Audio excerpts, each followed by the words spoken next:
안녕하십니까. 암호화폐 정보를 전달해드리는 닥터 비트맨입니다. 2022년이 시작이 되고 처음 맞이하는 월요일도 슬슬 마무리되고 있습니다. 어떻게 오늘 하루 잘 보내셨나요? 이 새해를 맞이하며 푹 쉬다가 일상을 시작하려고 하니 그 어떠한 월요일보다 더 힘드시지 않으셨을까 싶습니다. 너무나 고생 많으셨습니다. 이 새해를 맞아 비트코인을 포함한 암호화폐 시장이 쭉 회복세를 보이면 참 좋으련만 우리 마음처럼 움직이지 않는 암호화폐 시장에 조금은 답답한 마음도 있는 것이 사실이죠. 그럼에도 굉장히 많은 소식들 그리고 다이나믹한 소식들이 지속적으로 나오고 있습니다. 오늘 남은 시간도 잘 마무리하시길 바라면서 월요일의 마무리는 과연 어떠한 소식들이 반겨주게 될지 한번 보도록 하겠습니다. 현재 비트코인을 포함한 암호화폐 시장이 보합 흐름을 보여주는 상황 속에 조금은 부정적인 소식들 또한 나올 수밖에는 없는 것 같습니다. 현재 글로벌적으로 암호화폐 시장을 싫어하는 대표적인 몇몇 국가들이 있죠. 여기에는 불곰국이라고 불리는 러시아 또한 포함이 되고 있는데 지난 2022년 1월 당시 러시아의 재무차관의 경우는 중국처럼 암호화폐를 전면 금지는 하지 않을 것이다 라는 발표를 하였지만 사실상 이게 전면 금지를 안 할 뿐이지 없애려는 것이 아닐까 하는 정책들이 지속적으로 펼쳐지고 있는 중에 있습니다. 오늘은 심심하면 나오는 문제이죠. 이 비트코인의 채굴로 인한 전력 문제를 빌미로 삼고 러시아에서 소식이 나왔는데 정확히 어떠한 내용일지 같이 한번 보도록 하겠습니다. 러시아 이르크추크 암호화폐 채굴로 전력난이 심각하다. 채굴세 인상 검토하고 있다. 헤드라인이 장식이 되어 있습니다. 러시아 이르크추크의 주민들이 암호화폐를 채굴하면서 전력난이 심각해지자 당국이 채굴세 인상을 검토하고 있다. 현지 경제지 코메르산트가 보도했다고 합니다. 이 보도에 따르면 이르크추크 당국은 주민들이 아파트나 지하실 차고 등에서 암호화폐를 채굴하면서 전력 수급의 차질을 빚고 있다. 지적을 했다고 하는데요. 이를 해결하기 위해서 당국은 전력 공급량을 늘리고 채굴자들에게 더 높은 세금을 부과하는 방안을 검토 중에 있다고 합니다. 앞서 비트코인 매거진은 이르크추크에 이제 러시아의 새로운 채굴 수도라고 부르며 무려 14,400가구가 비트코인을 채굴 중이다 전한 바 있다고 하네요. 현재 이 비트코인 채굴로 인한 전력난 문제의 경우에는 암호화폐를 그리 좋지 않게 보는 국가와 인물들로부터 심심하면 한 번씩 나오는 이야기들이죠. 하지만 현재 비트코인 채굴에 사용하는 에너지 비중 중에 친환경 에너지 비중이 56% 이상으로 알려져 상당한 화제가 되었습니다. 이 비트코인을 통한 전력에 대한 문제는 사실상 그리 큰 비중을 차지하지 않고 있지만 그럼에도 여전히 이 시장을 공격하는 데 좋은 먹잇감이 되는 중인데요. 현재 러시아의 경우에는 암호화폐 시장을 조금씩 막으려고 하고 있지만 현재 러시아 내의 암호화폐 시장은 5,500억 달러 규모로 더 이상 무시할 수 없는 시장이 되어가고 있는 것 또한 사실입니다. 과연 러시아에서 이러한 기조를 지속적으로 유지하게 될지 아니면 이제 이번 연도 조금은 긍정적인 방향으로 검토를 하게 될지 한번 지켜보도록 하겠습니다. 이러한 러시아의 소식과 더불어서 암호화폐 시장을 싫어하는 인물들의 발언 또한 지속되고 있는데 얼마 전 이야기를 했지만 또 입이 근질거렸던 것일까요? 이 피터 시프에게서 암호화폐 시장에 대한 이야기가 다시 한번 나왔습니다. 올해 또한 비트코인이 위험하다고 하는데 과연 어떠한 근거를 대면서 이야기를 할지 같이 한번 보도록 하겠습니다. 피터 시프 지난해 대다수 비트코인 매수자 수익 못 거뒀다. 올해도 위험하다. 헤드라인이 장식이 되어 있습니다. 대표적인 비트코인 회의론자인 유로퍼시픽 캐피탈의 CEO 피터 시프의 경우는 오늘 오전 트위터를 통해 비트코인은 지난 12개월간 60% 상승했지만 이 중 거의 모든 상승분은 지난해 첫 5주 동안 이루어진 것이라며 지난해 비트코인을 매수한 대다수의 사람들이 수익을 거두지 못했다고 지적했다고 하는데요. 또한 지난해 12월 비트코인의 가격은 20% 하락하면서 2013년 이래 최악의 한 달을 보냈다. 이러한 가격 붕괴를 간과해서는 안 된다. 올해의 불길한 징조가 도래할 수 있다 전망했다고 합니다. 참 개인적으로 좀 징글징글한 것 같습니다. 이 피터 시프의 경우는 비트코인의 가격이 1억, 3억, 5억에 도달해도 이러한 기조를 지속적으로 유지할 것으로 보이는데요. 이렇게 비트코인이 하락할 것이라 예상을 한다면 비트코인 선물에 이제 숏 포지션으로 투자를 하면 엄청 엄청난 수익을 거둘 것이 자명하죠. 그런데 왜 이러한 투자는 안 하는 것인지가 참 의문입니다.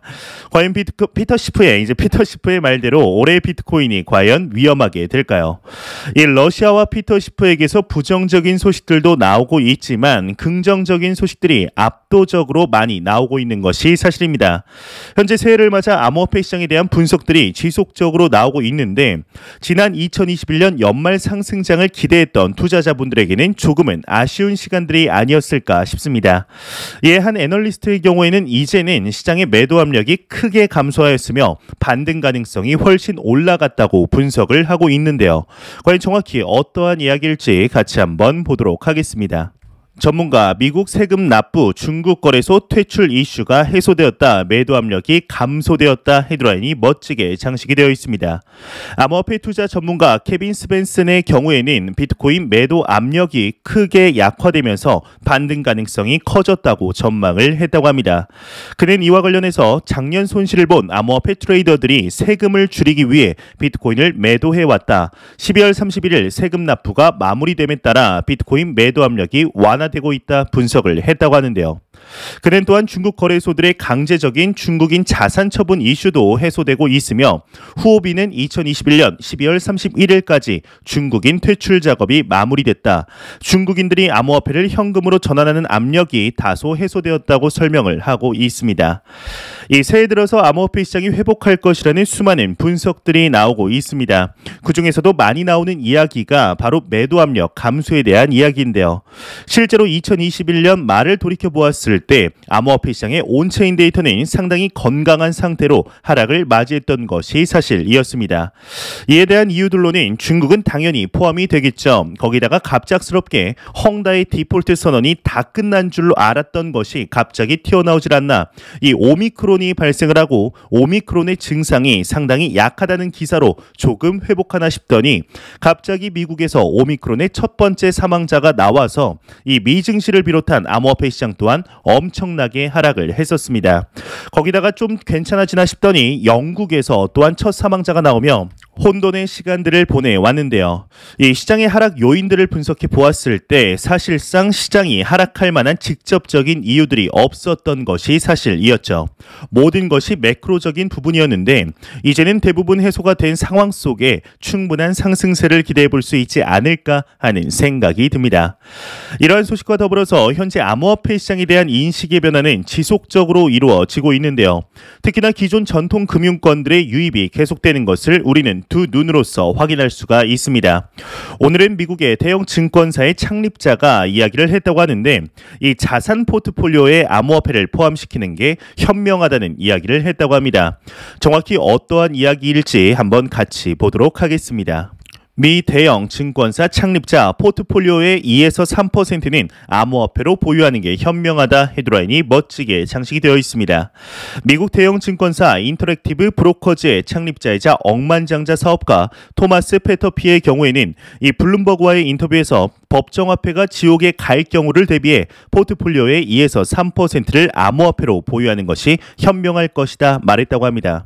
코인텔레그래프에 따르면 그의 재산은 무려 250억 달러로 알려져 있다고 하는데 이를 하나로 따졌을 때 거의 30조에 가까운 재산이 있는 셈이죠. 지난해 3년 전부터 비트코인을 보유 중이라 밝힌 바 있었다고 합니다.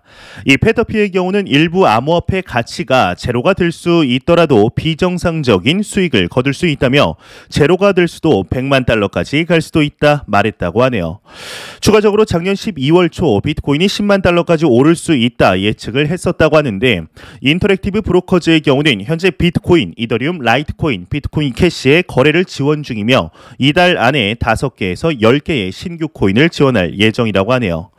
실제로 미국의 월가에서는 인플레이션의 해지 수단으로서 암호화폐를 5% 정도 포함시키는 것이 좋다라는 이야기들이 점점 정설로 받아들여지고 있습니다.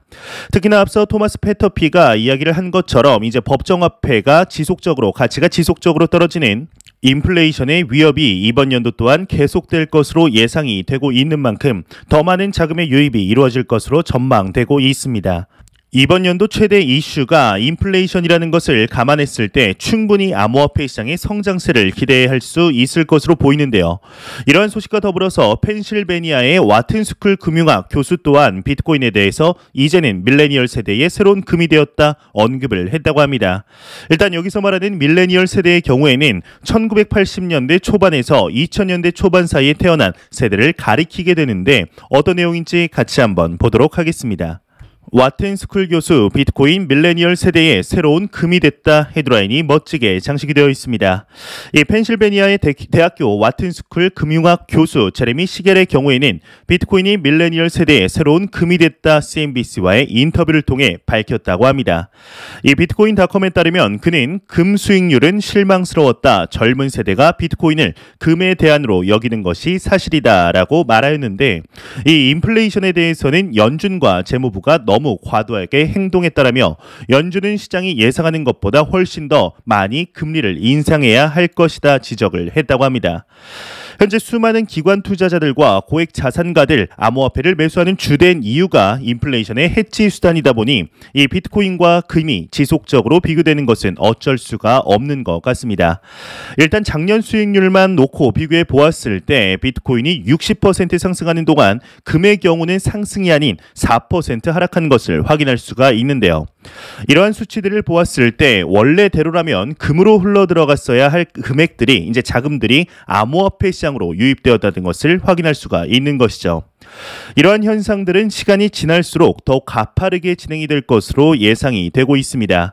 이 비트코인의 홍보 기업이라고 불리는 마이크로스트래티지의 CEO 마이클 세일러 또한 지속적으로 금은 죽은 바위이며 희망이 없다라는 발언들을 하고 있는데 전혀 틀린 말이 아니라고 저 또한 생각하고 있습니다.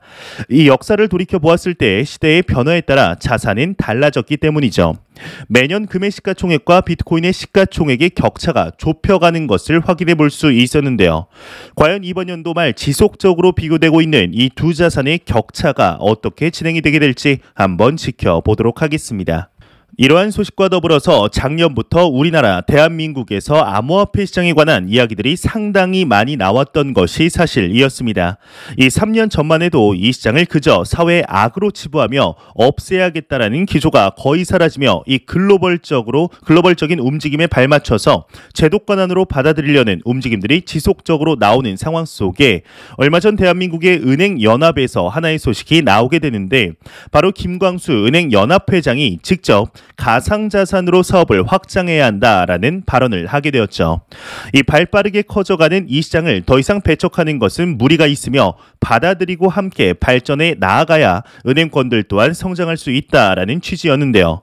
이에 오늘은 대한민국의 대표 증권사이죠. 미래에셋 증권의 회장에게서 소식이 나왔다고 합니다. 어떠한 이야기를 했을지 같이 한번 보도록 하겠습니다. 미래에셋증권 회장 암호화폐 등 새 성장 동력 적극 발굴해야 한다 헤드라인이 장식이 되어 있습니다. 한국금융신문에 따르면 최현만 미래에셋증권 대표이사 회장이 2022년 신년사를 통해 암호화폐, 블록체인, 메타버스, NFT 등 디지털 기술과 자산의 등장은 새로운 시장과 비즈니스를 만들어냈다며 미래의 새로운 성장 동력을 적극적으로 찾아 추진하자고 언급을 했다고 합니다. 확실히 이러한 대한민국 기업들의 변화가 참 눈에 띄는 게 보이는 것 같습니다. 이 코로나 시대가 만든 비대면 사회 속에서 가상현실, 메타버스 그리고 NFT 시장이 점점 더 확대되며 새로운 디지털 자산이 암호화폐 시장에 반사 이익을 받게 되는 것은 너무나 자명한 사실이 아닐까 싶은데요. 이에 우리나라의 대표 기업이죠. 이제 삼성전자에서 추가적인 소식이 나왔습니다.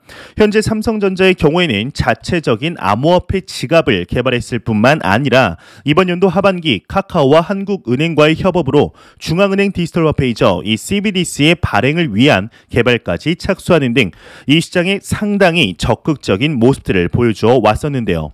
아마 여러분들 중에 삼성전자의 TV가 있으신 분들이 꽤나 계시지 않을까 싶습니다. 이 TV를 통해서 NFT를 구매할 수 있는 기능이 도입된다고 하는데 이게 무슨 내용인지 같이 한번 보도록 하겠습니다. 삼성전자 TV NFT 예술작품 구매 기능 도입한다 헤드라인이 장식이 되어 있습니다. 이투데이에 따르면 삼성전자가 세계 최대 정보기술 가전 전시회인 CES 2022에서 새로운 기능들을 도입한 라이프스타일 TV 신제품을 공개한다고 합니다. 이에 이제 스마트 허브, 게이밍, 사물 인터넷인 IoT 그리고 NFT 아트 등 소비자 수요를 반영한 신기능도 대거 확대했다고 하는데요. 마이크로 LED, 네오 QLED와 더불어서 이제 더 프레임에 NFT 플랫폼을 탑재해 집에서도 디지털 아트를 구매하거나 볼 수 있는 새로운 서비스를 도입한다고 하네요. 참 시간이 지날수록 우리가 생각하지 못한 일들이 벌어지고 있는 것이 아닐까 싶습니다. 나중에는 NFT를 넘어서 이 삼성전자와 암호화폐 거래소와의 협력을 통해 암호화폐 거래 매매까지 나올 수 있는 것이 이제는 뜬구름 잡는 일이 아닌 것 같다는 생각이 드는데요. 좋습니다. 이제는 2년 전이죠. 2020년과 2021년의 암호화폐 시장이 대한민국에서 상당히 달랐듯이 올해 더욱 성장한 대한민국 내의 암호화폐 시장의 모습을 한번 기대해 보도록 하겠습니다. 올해에는 참 말이 안 꼬였으면 좋겠는데 올해도 좀 꼬이네요. 네, 안 보고 가면 섭섭하겠죠. 마지막 크립토 공포 탐욕 지수입니다. 이 가격 보합 흐름의 영향일까요? 이 전날과 똑같은 29포인트를 기록하며 여전히 공포 단계를 유지하고 있습니다. 이 지수는 0이면 공포, 100이면 낙관을 의미하게 되죠. 이 새해를 맞이하면서 모두가 기쁜 시간들을 보내는 만큼 암호화폐 시장도 쭉 올라주면 참 좋으련만 마음처럼 되지 않는 시장의 모습에 답답함을 느끼시는 투자자분들이 많으시리라 생각이 듭니다. 이 코인 커뮤니티에 올라오는 수익 인증 게시글처럼 내 자산도 내가 투자한 코인도 20%, 50%, 100%, 300% 올라주어서 좋은 차도 사고 좋은 집도 사고 하고 싶지만 이 플러스는커녕 마이너스를 나타내고 있는 계좌를 보고 있노라면 참 이게 내가 뭐 하는 건가 싶을 때도 분명히 있으실 것입니다. 하지만 우리가 사는 세상은 민주주의이면서도 철저한 자본주의 시스템하에 살아가고 있습니다. 이 자본주의에서 진정한 의미의 경제적인 독립을 이루기 위해서는 투자를 하지 않으면 이루기 힘들며 이 투자로서 성공을 이루기 위해서는 정말 많은 시간이 필요로 하게 됩니다. 또한 이 투자를 진행하면 할수록 금융 지식이 여러분들도 모르게 쌓이게 되며 이 투자에 대해 공부할수록 여러분들만의 투자 철학이 뚜렷하게 생기게 될 것인데요. 또한 시간이 지나며 자산이 조금씩 성장할수록 이 자산을 안정적으로 운영하는 방법을 터득하게 되어 있습니다. 우리가 투자하고 있는 이 비트코인을 포함한 암호화폐 시장은 모든 자산 시장을 통틀어 가장 높은 내재 가치를 가진 자산군임에는 틀림없는 사실입니다. 또한 엄청난 자금들이 이 시장으로 유입되는 모습들을 우리는 현재 두 눈으로서 확인할 수가 있는데요. 그럼에도 아직 시작도 안 한 시장이라는 것이 암호화폐 시장에 투자를 함에 있어서 가슴을 두글거리게 하는 일이 아닐까 싶습니다. 우리는 트레이더가 되면 안 된다고 생각을 합니다. 이 투자는 우리의 몸에 에너지를 주듯이 우리의 자산에 스스로 일할 수 있게 에너지를 공급하는 것으로 평생에 걸쳐 진행을 해야 한다고 생각을 하는데요. 이 사고파는 매매를 통해 단기적으로 큰 돈을 혹시나 번다고 한들 이 장기적인 시각 오히려 독이 되는 것을 주변에서도 많이 보셨으리라 생각이 듭니다. 이 자산의 성장과 더불어 여러분들의 금융 지식 또한 성장할 것이며 이 금융 지식이 성장한다는 것은 여러분들의 그릇이 커진다는 이야기인데요. 이 장기 투자, 가치 투자를 진행하게 되면 초반에는 오히려 투자를 안 한 사람들보다 초라해 보일 수가 있습니다. 하지만 시간이 지나서 이제 1년, 2년, 3년, 5년, 10년 점점 시간이 지날수록 이 투자자와 투자를 진행하지 않은 사람들 사이에는 엄청난 자산의 격차가 벌어질 수밖에 없는데요. 이는 자본주의 특성상 그리고 중앙정부에서 화폐를 찍어내는 특성상의 필연적인 부분이며 특히나 최근 글로벌 경제 상황들이 이러한 움직임들을 더욱 부추기고 있는 것이 사실이죠. 그렇기 때문에 오랫동안 함께할 수 있는 여유 자금을 통한 투자가 필수적이며 조급해하지 않는 것이 참 중요하다고 생각을 하고 있습니다. 항상 이 시장에 투자를 하실 때 길게 보시며 단기적이 아닌 장기적인 시각으로 또한 오랫동안 함께할 수 있는 여유 자금을 통하여 투자를 진행하시길 진심으로 바라 보겠습니다. 제가 준비해온 소식은 여기까지입니다. 영상이 도움이 되셨다면 구독과 좋아요 그리고 광고 한 편만 처음부터 끝까지 시청 부탁드립니다. 이 채널은 오직 광고 수익으로 운영이 되게 됩니다. 항상 영상 시청해주시는 시청자분들, 구독자분들 너무나 감사드립니다. 오늘 남은 시간도 잘 마무리하시길 바라면서 저는 더욱 도움이 되는 영상으로 내일 출근길 찾아뵙도록 하겠습니다. 지금까지 닥터 비트맨이었습니다. 감사합니다.